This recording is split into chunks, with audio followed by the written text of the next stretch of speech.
Ishin mjaft rona për mu si prind të shoh fëmijët e mi duke u zvarritur zhag shkallëve nga zyrtarë shtetëror në mënyrë çnjerëzore arrestuan një grua e cila realisht ka një sëmundje, është identifikuar me tumor në kokë. Nëna ime ka qenë garantuese e një kredie, të cilën e ka marrë vllau im. Edhe banka ka vendosur që me e marrë pronën e nënës, pra pronën e garantuesës, meqenëse se kredia nuk është pagu.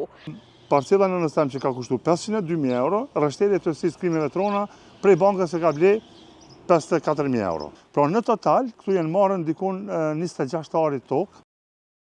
3 prilli viti 2026 ishte një ditë e rëndë për familjen Jusufi.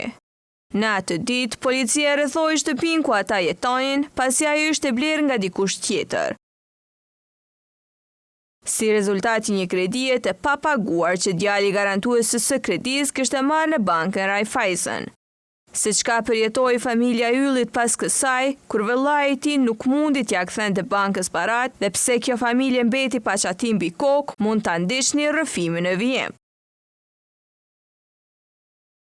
Ato që i përjetova në ditën e trishtueshme, ishin mjaft rona për mu si prind të shijoj një torturë në familjen time, të shoh fëmijët e mi duke u zvarritur zhag shkallëve nga zyrtarë shtetëror, nga ata të cilët janë të thirrur të mbrojnë familjet e cili do qytetar të Republikës Kosovës, e aq më tepër kur në këtë rast kur pa një vendim gjyqësor për mbaruesi privat, së bashku me avokatin e palës që në këtë rast është kundër paditëse, krahas këtyre tjerave, në mënyrë çnjerëzore arrestuan një grua e cila realisht ka një sëmundje që është me të cilën përballet që nga 2019, pra me 27 dhjetor për herë të parë, është identifikuar me tumor në kokë. Brenda në shtëpi kon bashkëshortja me 3 fëmijë. Pra zonja që thënë që ka pas tumor në kokë, është bashkëshortja. Nuk e di a është rastisht apo jo, por zyrtarë shtetëror janë të involvuar në këtë procedurë të keqtrajtimit familjes time, sepse nëna ime ka qenë garantuese e një kredie, të cilën e ka marrë vllau im për ndërtimin e një fushë rekreative nga Raiffeisen banka. Cilin vit? Në vitin 2007 ka marrë kredien. Çfarë vlere? Vlera ka qenë 50.000 euro. Që me përmbledh, vllau ka marrë një kredi. Ka marrë kredin. Mirë, po garantuese për atë kredi ka qenë mes tjerëve dhe nëna juaj. Mes 3 garantuese të tjerë, domon edhe nënën, domon garantuesi. Kjo ka qenë prona nënës, kjo është prona nënës, në cilin jeton ti me bashkëshorten edhe fëmijët. Pikërisht. Edhe banka ka vendosur që me e marrë pronën e nënës, pra pronën e garantuesës, meqenëse se kredia nuk është pagu. A më na tregon se pse nuk është pagu vlera e kredisë cilën vllau e ka marrë, pse s'ja ka kthy bankës, atë është shumë. Realisht nëse i qasemi dokumenteve, kredia është marrë 50.000 euro. Ka pas më kthy diku me vlerë me normë të interesit diku në rreth 65.000 euro. Ndërsa arsyeja pse s'është pagu, domon që s'ka vazhduar me pagesa të kredisë është që banka e ka marrë një parcelë e cila ka pas më bënë ndryshim i pronarit, e ka marrë si hipotekat parcelë. Edhe vllau i ka paralajmëruar paraprakisht bankën, thotë se nëse domon kur vjen momenti për me ndru parcelën në mënyrë administrative, pronari më ndru, thotë ju lutem me ma liru këtë parcelë, thotë edhe unë thotë e bi parcelën tjetër që e bëj ndryshimin. Edhe paraprakisht zyrtarët e bankës i kanë thonë që po, ti mundesh me bëj ndryshimin në të ardhmen, mirë po merre një herë kredin dhe vazhdo me pagesa deri në momentin kur vjen koha për me ndru pronarin. Kur është ardhur koha me ndru pronarin, zyrtarët e bankës i kanë thonë nuk mundna me ta liru parcelën pe hipotekës për me bëj ndryshime administrative për shkak se dush me pagu këtë kredien. Pra një farë mënyre, vllaun tim e kanë qu në lajthim, e kanë vendosur në lajthim, edhe e kanë qu drejt falimentimit. Ndryshimi edhe mosdhënia e lejes për me ndryshu parcelën, domon ky nuk ka pas mundësi qysh me investu. Se paraprakisht, parat që ka marrë pej bankës, pra ky ka investu, ka ble materialin që duhet, për shembull ka ble hekurin, ceradën, bazamentin, tepin dhe gjanat e tjera. Para se me marrë vllau kredin, kalojnë edhe disa prona në hipotekë që kanë qenë. Po nuk ka qenë kjo shtëpia që është të pronën e nënës, po kanë qenë pronat e tij. Edhe natyrisht në atë kohë bëhet dhe vlerësimi se sa vlerë kanë ato prona. Ka qenë pavarësisht rreth 700.000 euro. Po, gjykata ka angazhuar në procedurë përmbarimore një ekspert për ta vlerësuar pasurinë. Dhe raporti ekspertit thotë se kjo pasuri domon me objekt në atë kohë ka kushtuar në vitin 2010, ka kushtuar dikon rreth 500.000 diçka euro, 220 euro më zgjatur. 500.000 euro, mbi gjysmë milioni. Po, mbi gjysmë milioni. Vetëm pasuria e garantuesës.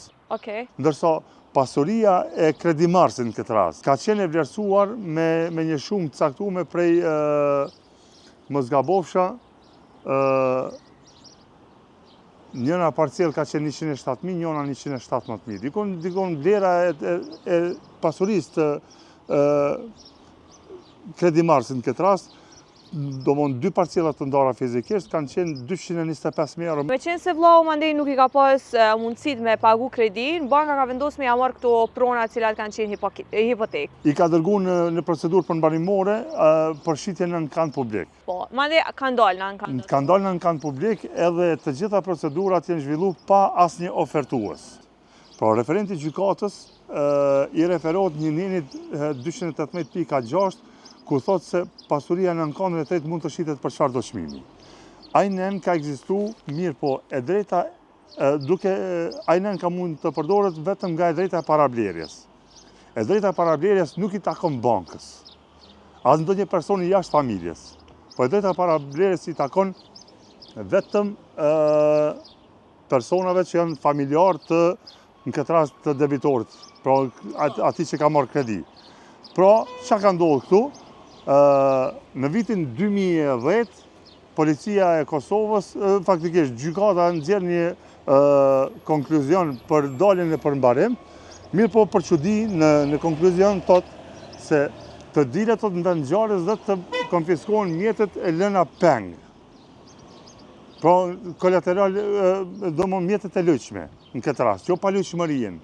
Dhe në atë kohë, për shembull, kur ka ndalë këtu në vend ngjarjes, unë isha si zyrtar në Ministrinë të Punëve të Brendshme dhe nuk kam shkuar aty në punë, pra më është dashur të merrem me çështjen dhe nga këtu kam shkuar në bankë dhe kam lyp një muj det kohë për me aqu bankës parët. Unë është me blejo, pra ato. Po kam dashur me pagu borxhin e familjes teme, pra banka sipas dokumenteve që thotë e ka ble nga vlera 484.000 e ka ble për 488.000 euro në gjykatë, që është një zhvlerësim prej 10 herë më pak, nga ajo sa u deklaru vetë banka. Edhe unë mbrana një mujit jam organizuar me dashamir edhe i kam marrë parë, i kam shku me pagu në prezencë 2 avokatëve, kam shku me pagu borxhin në emër të vllaut sepse në em nuk ka pas kredi xhirollogarin në Raiffeisen. Edhe zyrtari i bankës në atë kohë, zyrtari ligjor, nuk na ka lejuar me deponu mjete në bankë. Në momentin që banka nuk më kalon me bo pagesën e kredis domon me shty borxhin, unë kom inicu procedurat gjyqësore ku fillimisht kom kërku përsëritjen e procedurës. Dhe nga aty, për shembull, informona se parcelat janë ble nga një rreshteri hetuesisë krimeve trona, Bekim Sabedini, dhe një zyrtar i lartë, apo thjesht, me thënë, shefi i logjistikës të QKMF-s në Gjilan, parcela në nëstem që ka kushtu 502.000 euro, rreshteri hetuesisë krimeve trona, prej bankës e ka ble 54.000 euro, me dokument faktik, me kontrollat shitblerjes. Ndërsa parcelat e vllaut, të cilat do t'i vizitojmë në ndërkohë, i ka ble djali Axhës mos gabofsha të pikërisht të rreshterit të hetuesisë krimeve trona, ky shefi i logjistikës që ka qenë, për vetëm 7.000 euro. Pra parcelat që kanë kushtu 225.000 euro, i ka ble prej bankës jo në ankant publik, përsëri po themi jo në ankant publik, po i ka ble me ndërmjetësues. Domthon 225.000 euro vlera i ka ble për 7.000 euro, 15 ari. Pra në total, këtu janë marrën dikun 26 ari tokë, përfshi edhe objektin domthon me metrat e tij, me 12 dyqane domthon sa janë 3 shtëpijat, për vlerën vetëm 36.000 euro ose 37.000, banka ka nxjerrë konkluzion me shtu edhe 12.000 euro ose 13.000 ka marrë ndëshkuese, që po bëjnë 48.000. Ndërsa banka nga inkasimi më hershëm i kredisi ka marrë 29.000 euro. Edhe nga shitja e pasurisë palojshme i ka inkasu 61.000 euro, në total 90.000 euro. Për një kredi, për shembull, pej 50.000 euro, banka i ka inkasu 90.000 euro, ndërsa në familjen time ka shkaktu falimentim, si pasojë. Personi parë që ka ble pronën prej bankës, e ka kalu këtë pronë në emër të një personi tjetër, mandej personi i dytë e ka kalu në emër të personit të tretë, po i bjen.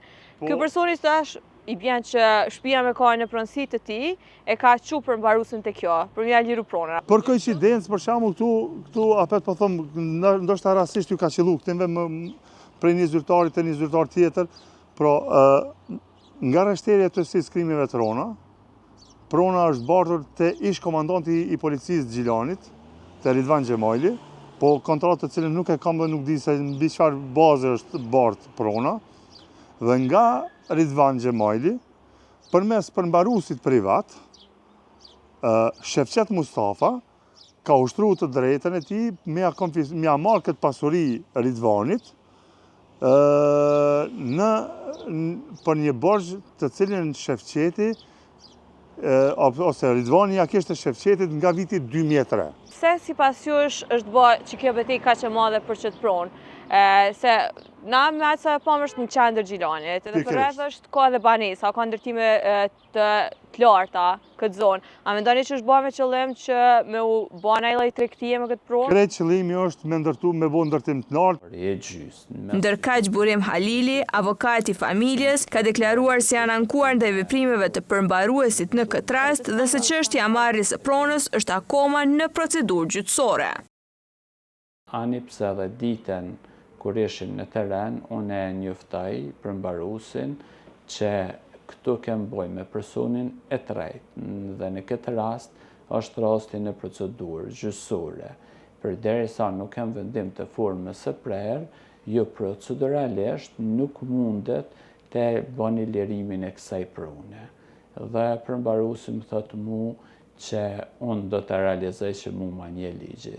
Po ashtu e njoftoj që kom dorëzu edhe ankesën në këtë rast ndaj tij në komision disiplinor për shkak të faktit se ai është ka largon pa plotsu kushtet sipas ligjit të procedurës përmbarimore për lirim të pronës një person i cili ka ushtru të drejtën e vet me padi për njojë të pronësisë dhe rasti është në gjykatë.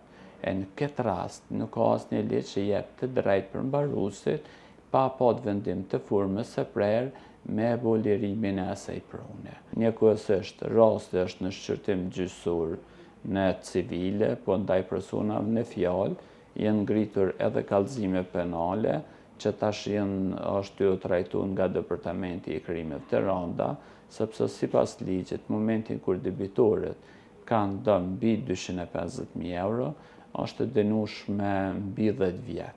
E në rastin konkret parashkrimi duhet të arrijë dyfyshin e veprës penale që janë 20 vite. Ani pse jena dikon afër 18 vite që në ty zhvillu procedurat, ende jena në kohën kur mund të zhvillon të drejtën në aspektin penal edhe pastaj edhe në aspektin civil për kthimin e pronës.